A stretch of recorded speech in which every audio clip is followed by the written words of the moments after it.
L'un des premiers dilemmes que l'on rencontre lorsqu'on se lance dans la couture, c'est le choix de la machine.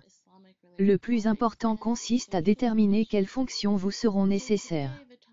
Il n'est pas utile de partir sur un modèle trop sophistiqué si vous n'êtes pas certaine que la couture vous plaira. Mais gardez également à l'esprit qu'une machine bon marché ne sera pas toujours une bonne affaire. L'idéal c'est à la fois une machine simple d'utilisation et proposant suffisamment de possibilités pour vous permettre de progresser.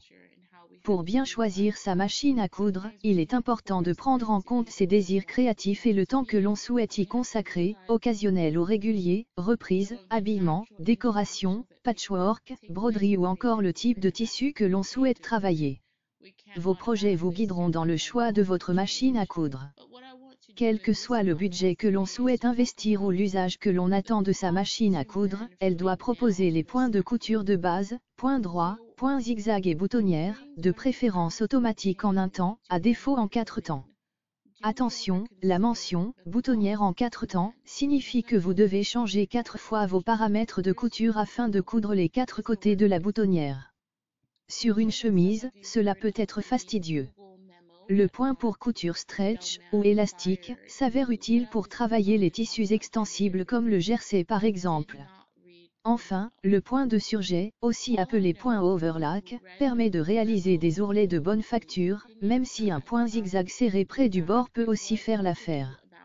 La machine à coudre doit proposer un minimum de pieds presseurs, ou pieds de biche, 4 dans l'idéal, un classique, un pour les fermetures éclairs, un pour les boutonnières et éventuellement un pose-bouton, pour cadrer les boutons.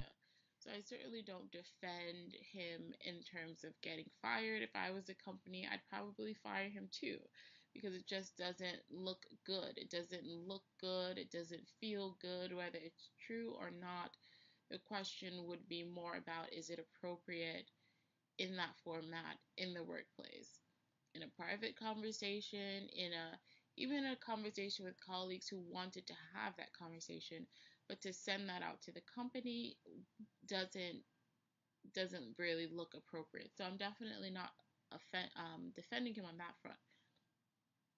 However, the biological differences that he pointed out, and again, I didn't read that memo specifically, so I'm talking about biological differences in general. If he pointed out real biological differences, we do have to ask ourselves,